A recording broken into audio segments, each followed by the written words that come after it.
for the person that's just getting started, what's the first step to building a collection that actually would be worth money? Because here's what I'm driving at here. In the art world, you know what they always say? Well, buy what you love. Right. Because you want to have it on the wall Right. and look at it. And, buy what's smart, don't overpay, but buy what you like because it's art.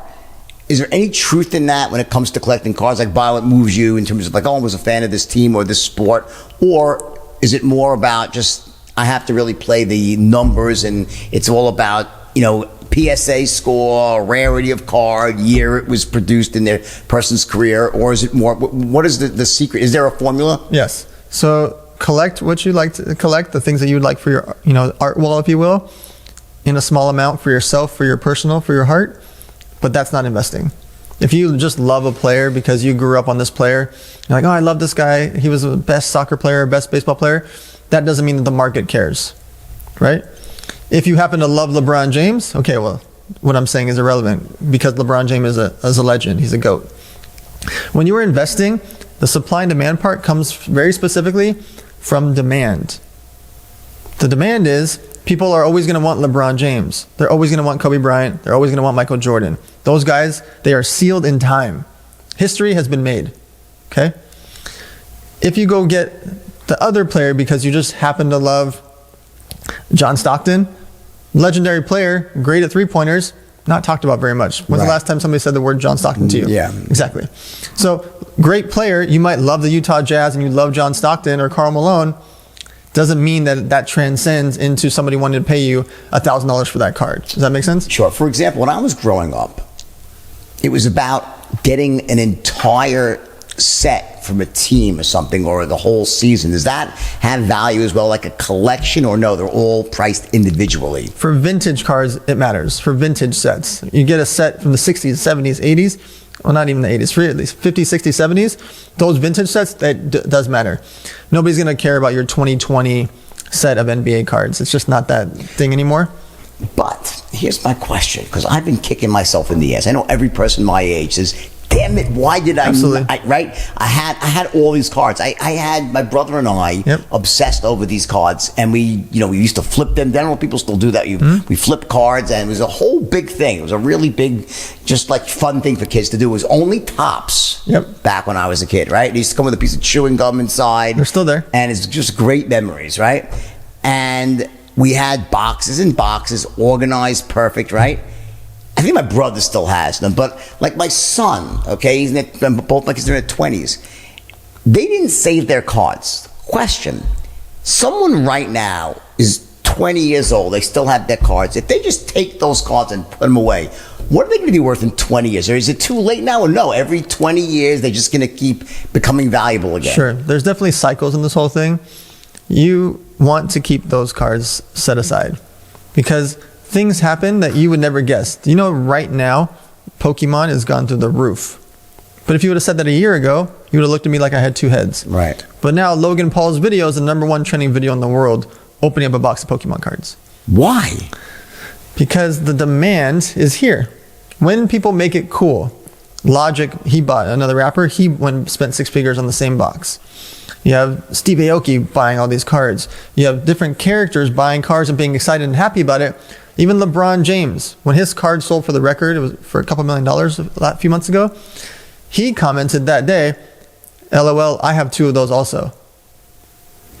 So even the players themselves have their own multi-million-dollar cards. That gets the industry going, that gets excitement, and that excitement leads to a lot more people getting involved. As more people come into the space, more stuff happens because there's very limited supply of certain cards. The Michael Jordan 1986 Fleer card, there's not thousands and thousands of that card. That's the most iconic card for basketball. That's the one we all love. The Honus Wagner baseball card, that's millions of dollars. They're not making any more of those, right? So they don't make any more Jordans. They don't make any more Kobes. They don't make any more. How much is a Jordan card worth? So it ranges. This is where the PSA grade matters a lot. A PSA 5 or 6 is like $3 or $4 grand. A PSA 10 is over $100,000. The exact same card. That'll look the same. If I just held it to you like this, you wouldn't really see that much. PSA 6, it's going to be an okay card. PSA 7, that's still only $5, $6 grand. PSA 9, that's $25,000. But then you go to PSA 10, it's over $100,000, and good luck trying to buy it because nobody wants to sell it. All right, so support for the Wolf's Den is brought to you by Manscaped, one of my favorite companies. Listen, Manscaped is the premier, world famous, below the waist grooming expert for the world. This is like it. It's like the main player in the men's grooming game. They have products available all over Europe, Canada, UK, Australia, and of course, right here in the good US of A. Now listen, guys, I know a lot of you don't like to talk about this sort of stuff here, this sort of shit, right?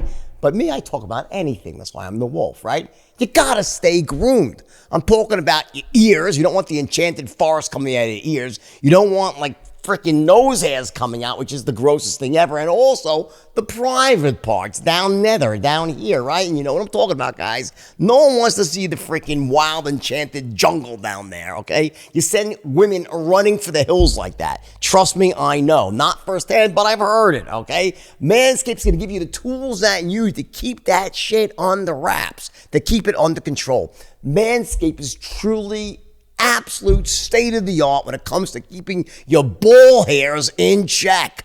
All right? You know what they have? I love the names of their products. They call it the Lawnmower 3.0, by the way. It's an electric trimmer that uses a ceramic blade to make sure no accidents happen. You don't want to cut them family jewels off, right? You want to cut the balls off with the hairs. You want to keep the balls and lose the hairs, right? Bottom line, the only thing that's going to get cut on your balls are your hairs on your balls. That's it. The family jewels are safe. And of course, for those embarrassing nostril hairs, those nose hairs, I always thought, by the way, those nose hairs, you pick one out, you'll die of a hemorrhage. Just the blood will come out, right? Well, guess what? They have something called the Weed Whacker electric trimmer.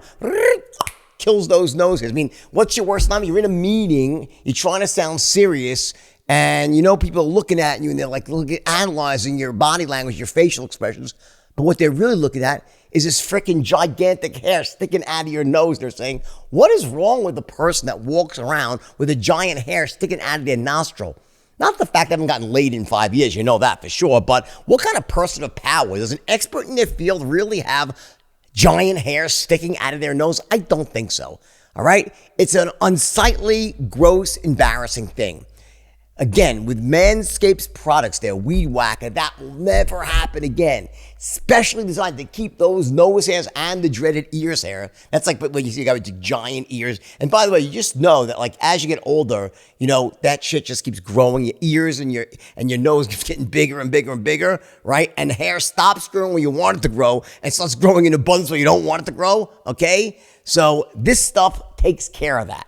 Manscaped is your company for this. Now, the best part right now, the Wolf's Den listeners, all of you, you're going to get 20% off plus free shipping on all of Manscaped's products.